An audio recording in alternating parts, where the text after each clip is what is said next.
বৌমা, আপনাদের প্রতি আমাদের খেয়াল থাকবে। কর্মজীবনের যে ব্যবস্থা আমরা সেটা করব এবং রাষ্ট্রীয় কাঠামো এবং ইউনিসেফ বলেন, তারপর জাতিসংঘ বলেন, এই শহীদের জন্য সারা বিশ্ব শহীদের পরিবারকে সহযোগিতা করবে ইনশাল্লাহ। আমরা মাদারীপুরে যারা ভাই আছি, আমরা খেয়ে থাকলে আপনারাও খেয়ে থাকবেন। এই দোয়াটুকু আমাদের জন্য করেন। আপনি কষ্ট করে মনে করবেন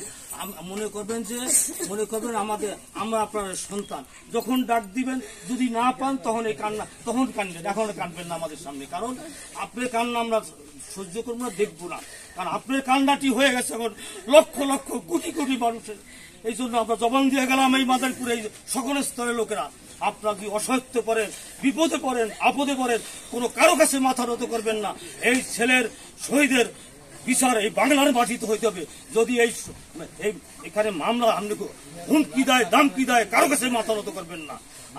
আপনার প্রাণের ধন চলে গেছে, কোনো কারো কাছে আপোষ করবেন না। যত অপশক্তি আসুক, যত রাষ্ট্রীয় কাঠামোর যত বদমাইশি আসুক, কারো কাছে মাথা নত করবেন না। আপনার পাশে হাজার হাজার ছেলে আছে।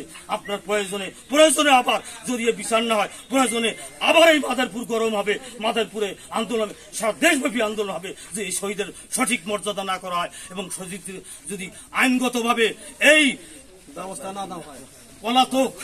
পলাতক সরকার, জালিম সরকার যদি আপনাদের উপর জুলুম করে, সেই জুলুমের পাশে আমরা দাঁড়াবো। আমাদের জন্য আপনারা দোয়া করবেন।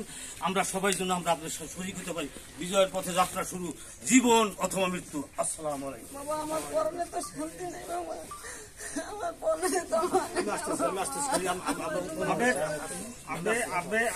একমাত্র আল্লাহর কাছে কাঁদেন এবং আল্লাহর কাছে ফরিয়াদ কামনা করেন, আল্লাহ তুমি আমার সন্তানকে জান্নাতবাসী করো।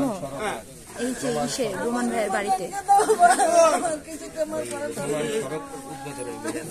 এই যে সড়ক উদ্বোধনের কথা ছিল, তার বাড়িতে জানাজার নামাজ পড়ে এসছে, মানে কবর জিয়ারতের জন্য আসা হচ্ছে। আমি তোমার পরে কল দিই। সবাই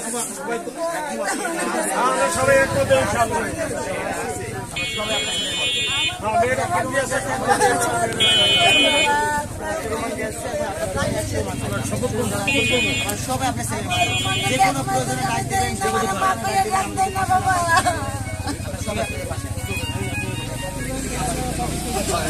আসসালামু আলাইকুম। বাবা তোমার মাকে ডাক দেন,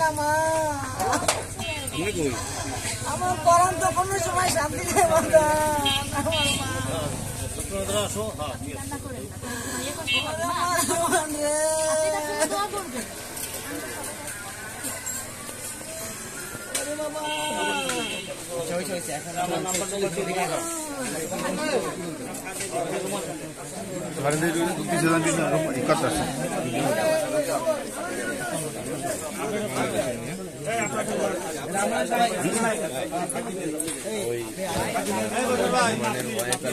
খাক দিয়ে